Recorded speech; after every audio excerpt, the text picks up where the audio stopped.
Caras alunas, caros alunos, chegamos à patrística. Chegamos à filosofia patrística, aquela filosofia que está inserida à história e à teologia. Teologia patrística, filosofia patrística, estamos aí juntos, história patrística, os três, já explicamos.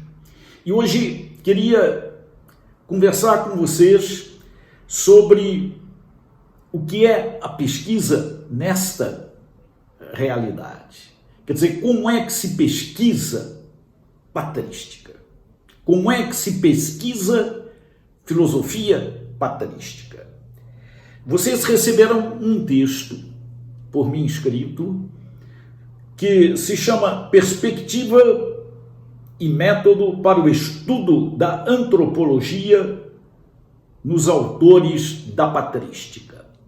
E é sobre este artigo que eu gostaria de conversar com vocês hoje, antes, naturalmente, de prosseguirmos, com os autores que nós vamos estudar, quer dizer, o aspecto conteudístico do nosso curso. Nós o dividimos em contextualização e conteúdo propriamente dito. O conteúdo segue-se a esta aula. Esta aula será extremamente técnica e falará sobre o que é e como se faz uma pesquisa em patrística.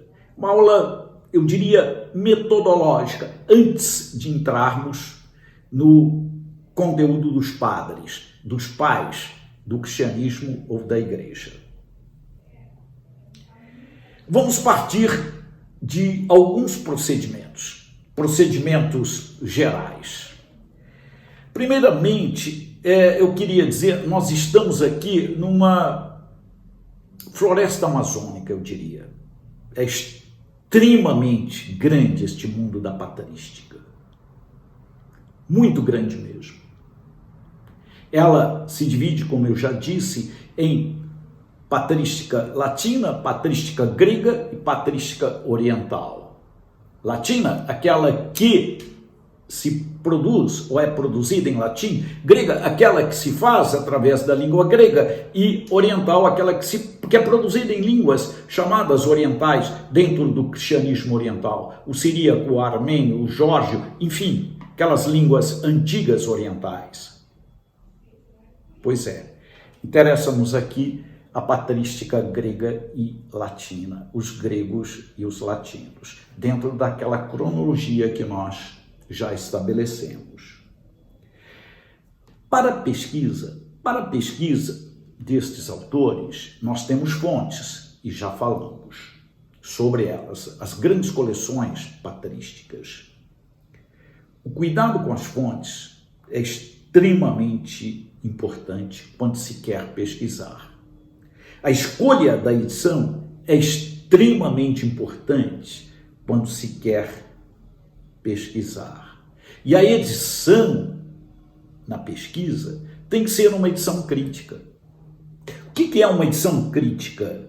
Senão aquela que foi elaborada ou que está apresentada como tal, que foi confeccionada, digamos assim, por um autor, eu diria, moderno ou contemporâneo, e a maior parte deles é um autor contemporâneo, quer dizer, contemporâneo, falo, século XIX, século XX, século XXI, naturalmente, das suas coleções, das grandes coleções patrísticas, onde a relevância deste autor ou deste editor do padre é extremamente importante. Então, para a pesquisa, é extremamente importante conhecer o padre da igreja, o pai do cristianismo e o editor, aquele que produziu aquela edição crítica. Edição crítica significa que aquele autor, naquela coleção, ele utilizou os melhores manuscritos. Ele utilizou digamos assim, todo o seu conhecimento filológico. Ele utilizou todo o seu conhecimento paleográfico. Conhecimento filológico significa o conhecimento da língua para fazer as opções, ou para fazer a melhor opção com relação ao texto e colocar em notas as outras.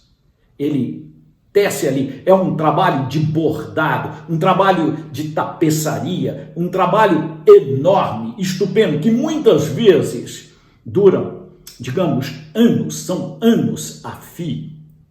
Os grandes editores dessas coleções trabalham com agenda de 15 anos, de 10 anos, da encomenda até, naturalmente, a sua publicação.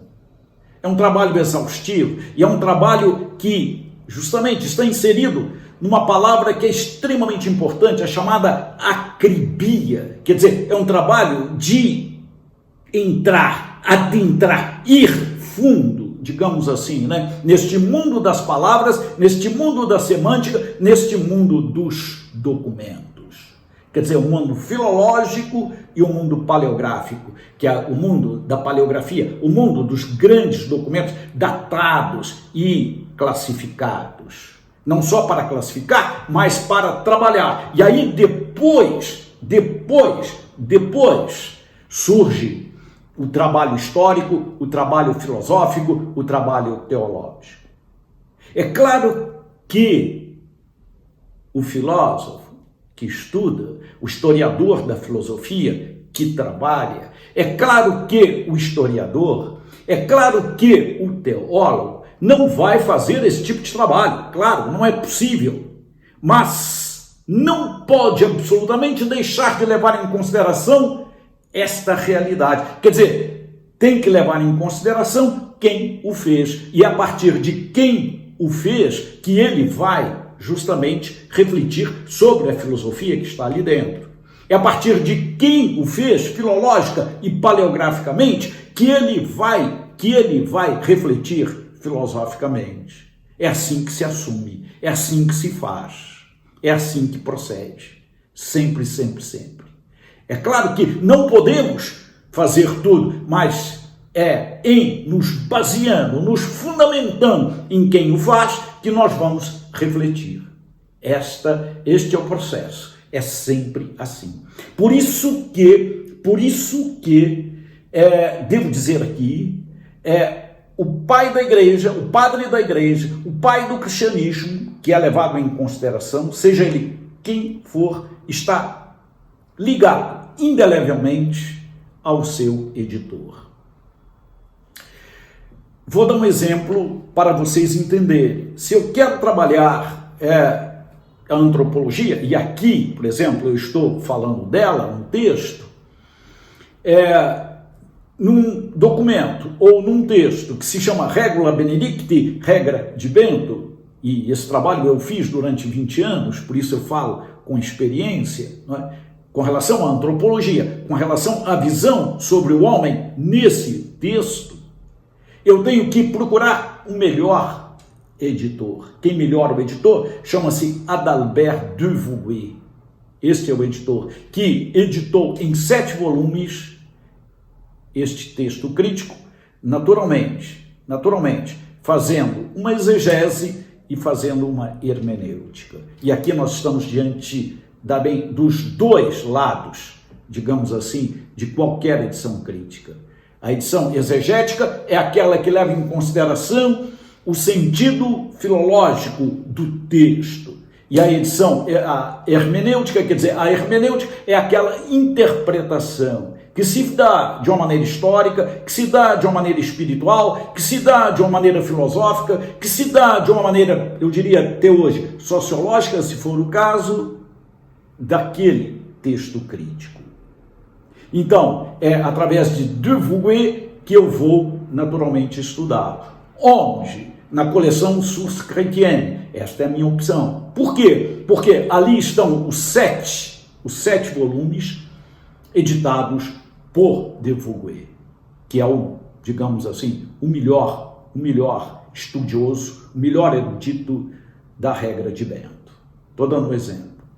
Se eu quiser estudar, por exemplo, Evagrio o Ponte, Evagrio Pontico é um autor copta, aqui falo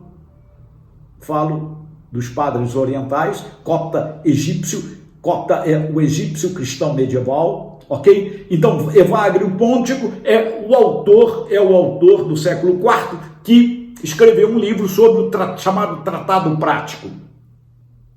Vida moral, oração, etc. Não é? Teológico, ok? Quem melhor trabalha Evagrio ou Pontico chama-se Antoine et Claire, são dois, marido e mulher, Antoine et Claire Guillaumont. Então, os estudos sobre Evagrio Pontico estão tão inseridos, estão tão ligados a Guillaumont, que eu não posso absolutamente falar em Evagrio Pontico sem falar em Guillaumont. Eu não posso falar em Regra de Bento sem falar em De Vogüé. Eu não posso falar da mesma forma em Confissões de Agostinho sem falar ou citar uma série de autores contemporâneos que são as referências para o estudo de Agostinho. E assim por diante, Quer dizer, primeiro, esta primeira etapa no processo, digamos assim, de pesquisa, de um estudo ou dos estudos na patrística é extremamente importante.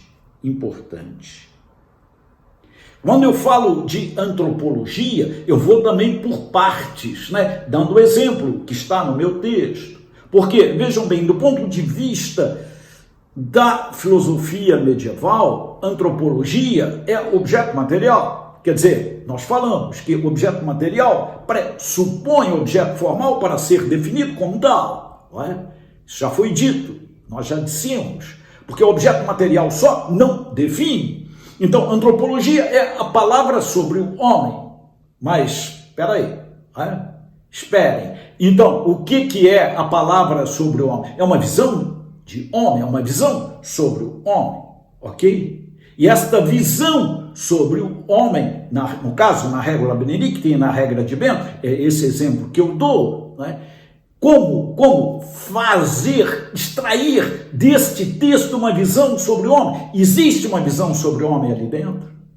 Objeto material significa o seguinte, que através só dele eu não chego. Eu tenho que, além disso, entrar no modo como se estudar, na forma como se estudar. E aí é o objeto formal. Por isso eu falo antropologia cultural, por isso eu falo antropologia filosófica. Então, aí sim, aí eu tenho objeto formal, tenho uma estrutura formal do estudo. Como se dá isso? No caso da antropologia, ou em vários outros casos, eu tenho que examinar, eu tenho que ler a partir do editor crítico e considerar alguns elementos. O primeiro elemento é justamente a estrutura, ou está na estrutura intrínseca do texto. Verificar no texto se existe uma terminologia antropológica que, naturalmente, possa alimentar o meu estudo. No caso da antropologia, se eu quiser encontrá-la no texto, há que existir, digamos assim, uma terminologia antropológica. Ou o texto fala sobre o homem ou não fala sobre o homem. Se o texto fala sobre o homem de uma maneira explícita ou de uma maneira implícita, eu vou dizer, não, isso se verifica. Existe aqui um tratado de antropologia. Ou existem aqui elementos implícitos que me referem, que me possibilitam a estudar, digamos assim, a sua visão de homem. A visão de homem do texto. A visão de homem daquele autor. A visão de homem ou ser humano dentro daquela, digamos assim, perspectiva. Então, a primeira coisa a se fazer é uma análise da terminologia para depois exercer o que nós chamamos de trabalho hermenêutico. Diante da terminologia verificada, pode ser sobre o homem, pode ser sobre as ideias, pode ser sobre o contexto, digamos assim, idealístico ou idealizante, não é, do texto, pode ser sobre um outro aspecto qualquer, mas estamos falando aqui de filosofia. A antropologia filosófica é o que está digamos assim, né? Qual é a sua antropologia? Qual é a sua visão de homem? É uma helenística? É uma grega? É uma semítica? Não é? E são diferentes. Não é? Falar, por exemplo, de uma visão de homem na Bíblia é diferente de se falar de uma visão de homem ou sobre o homem dentro de uma perspectiva helenística, né? Ok? Uma é unitária, é coração, língua, voz, mãos e pés, não é? É isso que vai. O outro é corpo e alma. Não é? São perspectivas diferentes. É corpo, alma e espírito, por exemplo. É uma dicotomia, uma tricotomia dentro, digamos assim, do mundo grego. E a Bíblia é algo extremamente prático, concreto, existencial. Então, vamos refletir isto. De que forma? Não é? E aí, então, eu posso naturalmente individualizar. Posso falar dentro de uma perspectiva histórica, de uma perspectiva filosófica, de uma perspectiva teológica, dentro de uma perspectiva psicológica, dentro de uma perspectiva política, mediante, naturalmente, digamos, né, verificações e possíveis. Não é? Aqui se instaura o trabalho propriamente dito sobre o qual nós vamos realizar. Quer dizer, pressupondo naturalmente um mundo textual. Então vejam bem, eu estou diante de dois mundos ao falar filosofia, diante de dois mundos ao falar da filosofia patrística. Primeiramente, o mundo textual, o gênero de texto. Que gênero de texto é esse? Isso eu tenho que levar em consideração. Sempre, sempre, sempre. E depois vamos para o mundo, digamos, reflexivo, ou o mundo hermenêutico, ou o mundo, digamos assim, filosófico no seu sentido estrito, que é o que nos interessa.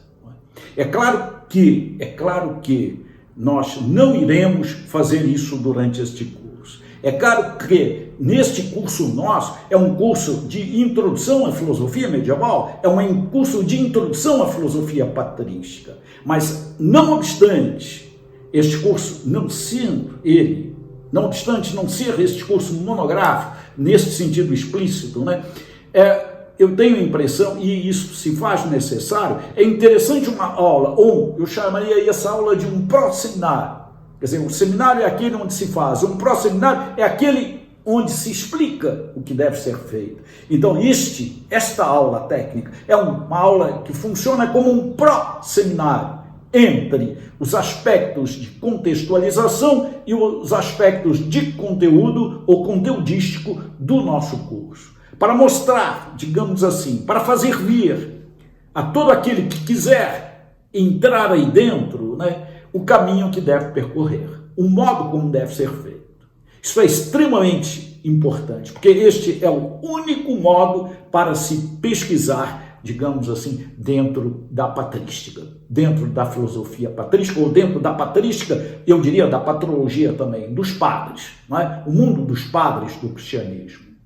Como eu falei, é uma floresta amazônica, mas aí tem que descer e, dentro desse mundo, naturalmente, especificar, ver o que realmente eu quero fazer. Não é? É um mundo, digamos, da botânica, na floresta amazônica, é um mundo da biologia, é um mundo, não sei, da física, é um mundo, mil mundos, né? Ok? Da química, é o mundo oceanográfico, aí dentro, no caso da Amazônia. Então, eu tenho que delimitar. E ao delimitar, eu tenho que delimitar de novo. E ao delimitar de novo, e aí indo até chegar em algo extremamente preciso, e através de uma fonte, que eu diria, precisa, digamos, algo que está fundamentalmente proposto, como texto seguro, eu, então, partir para a reflexão que eu quero, dentro também de perspectivas metodológicas próprias